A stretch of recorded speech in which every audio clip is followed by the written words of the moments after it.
There's a Marvel production that most people have completely forgotten about. And they shouldn't. Because what's coming isn't just bringing back important characters, it's introducing new ones that are set to be fundamental to the future of the Avengers. And on top of that, it promises to be unlike anything Marvel has done before. Welcome to Avengers Protocol, the channel where the Marvel Universe gets broken down the right way. Subscribe right now and hit the notification bell. This is exactly what we do here every single day. Let's get into it. We're talking about Vision, the new Marvel television miniseries premiering on October 14th, with episodes dropping every Wednesday all the way up to just before the premiere of Avengers, Doomsday. And this is not a minor project. At the Disney showcase where they presented it, Marvel placed Paul Bettany, the actor who plays Vision, right next to Robert Downey Jr. and Tom Hiddleston, the actors playing Doctor Doom and Loki. Two characters who will be in Doomsday. The signal was pretty unmistakable. This is not a series Marvel is throwing out casually. They are genuinely invested in this one. And that shows up in the release format as well. Unlike other Marvel streaming series where all episodes drop at once, Vision is going one episode per week. That's the format Marvel uses when it actually believes in a project. When it doesn't, it dumps everything at once and lets people forget about it within a week. But before we talk about what the series is doing, we need to go back and remember exactly where this character was left. Because the last version of Vision we saw wasn't the original Vision. The original Vision died in Avengers, Infinity War when Thanos ripped the Mind Stone from his forehead. After that, the government recovered that dead body, rebuilt it, and reactivated it, but without memories and without emotions. That is the White Vision. What makes the situation even more layered is what happened in WandaVision. The Scarlet Witch used her magic to create an illusory version of Vision inside her distorted reality in Westview. That version was essentially a projection built from Wanda's own memories of the real Vision. And right before Wanda was about to dissolve the illusion, the illusory Vision transferred his memories, which are actually Wanda's memories of Vision, to the White Vision. So what we have now is the body of the original Vision, the one Thanos destroyed, carrying the memories that Wanda Maximoff had of him. He is a being who genuinely doesn't know who he is, because he has memories he never actually lived. And the last time we saw him, he simply ran. Disappeared. Nobody has seen him since. That's the situation the series picks up from. And according to Paul Bettany in a recent podcast, Vision is going to explore in real depth the family relationship between Vision and Ultron.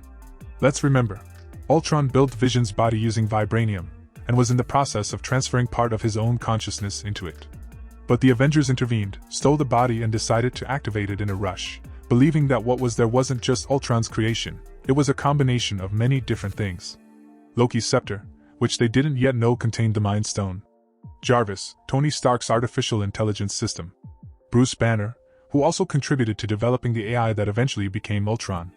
And Thor's lightning, which was what charged Vision's body in that final moment and made him rise. Vision has many fathers. But the only one he never had a real intimate reckoning with was Ultron. Their entire interaction came down to Vision defeating him and destroying him. That was it. And now this series is going to explore that relationship in a way that's never been done before. Hit like on this video right now if this is generating as much curiosity for you as it is for us. That one tap tells the algorithm this breakdown deserves a wider audience. And if you're not yet following Avengers Protocol, subscribe now. The most interesting part of the analysis is still coming. The Disney showcase also included a trailer. And based on descriptions from people who were there, much of the footage shows Paul Bettany in human form, meaning the White Vision without his synthetic appearance, essentially watching Vision's memories as if they were a film. Because that's his reality. He has the memories, but not the experience of having lived them. Not the feelings. They're data he processes, not lived moments he can actually feel. And what gets fully confirmed is the return of Ultron. With James Spader's voice. That's confirmed. But not necessarily as a villain returning physically to the real world. Ultron would be appearing inside the White Vision's mind, in what the series calls a mental palace. A surrealist construction built from the fragments of Vision's mind. In the image they shared of that palace, there appears to be a kind of diamond glowing on the door, which could be a direct reference to the Mind Stone, which was part of Vision for a very long time. And Ultron isn't just going to be a voice. James Spader is going to appear visually in human form, something his character never had in Avengers, Age of Ultron. That makes sense for a mental construct, and it's also a practical decision that saves on visual effects. The person overseeing Marvel's streaming productions described the series like this: it's a story about parents and children, specifically about 3 generations, grandfather, father, and son. And the central question is whether a man can become a good father after having had an abusive one. Subscribe to Avengers Protocol if you haven't yet. This is exactly the kind of Marvel analysis we put out every single day, deep, detailed, with real context. Hit like, activate the bell, and be part of this community. The best part of today's breakdown is still ahead. Inside that mental palace, Vision isn't only going to encounter Ultron. He'll also find an older version of Jarvis, Tony Stark's original virtual assistant, played by actor James D'Arcy, who already appeared in the Agent Carter series and had a brief cameo in Avengers: Endgame. And here's something that's generating a lot of curiosity. Edith, the AI Tony Stark left inside a pair of glasses for Peter Parker, is also going to appear. And so is Friday, the artificial intelligence Tony used in his armors. Both are going to appear in human form inside the series. Even the autonomous robots Tony used in the early Iron Man films are going to have human representations. What all of that suggests is that Vision's mental palace is essentially a gathering of everything connected to his origin. Tony Stark's legacy in artificial intelligence, Bruce Banner's contributions, the Mind Stone, and the figure of Ultron as that dark paternal presence Vision never actually resolved anything with. And that brings us to the other key piece of the series, Tommy Maximoff, the reincarnation of one of the sons, the Scarlet Witch, created for herself and Vision in WandaVision. Those who watched the Agatha series will remember that those children, even though they were dissolved when Wanda ended the Westview illusion, didn't fully disappear. Their essence migrated into other teenagers who died at exactly the same moment. That makes them reincarnations, another young person's body carrying the essence of the children Wanda and Vision had together. Billy, who in the comics becomes Wiccan, was central in the Agatha series. And now Tommy, who becomes Speed in the comics, is going to have an equally important role in Vision. He appears near the end of the first episode and continues throughout the series. This is why Marvel is presenting this miniseries as the conclusion of a streaming trilogy.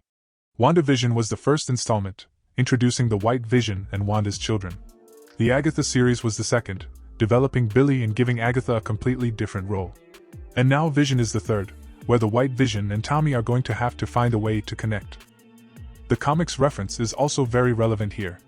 There's an arc written by Tom King simply called Vision, published by Marvel, where the character creates his own family and tries to live as a normal suburban citizen.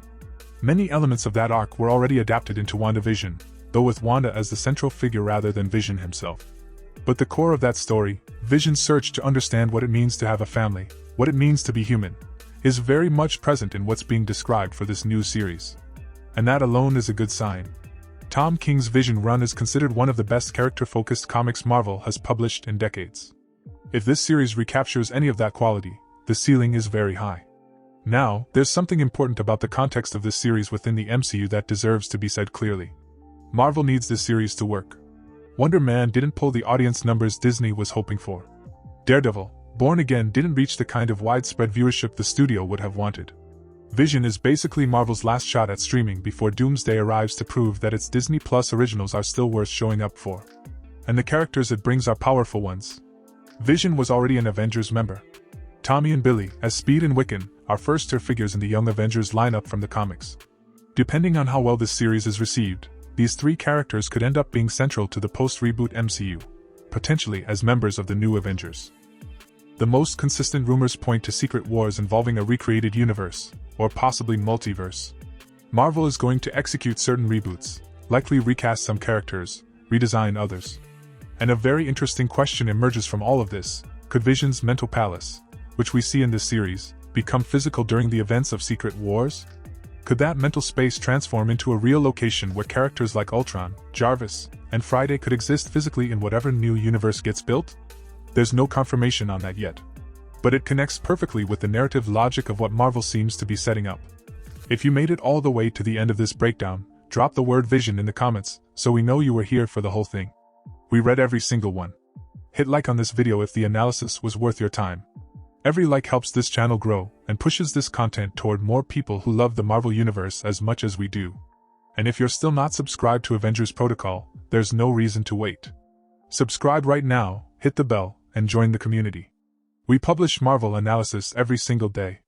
This is Avengers Protocol, signing out.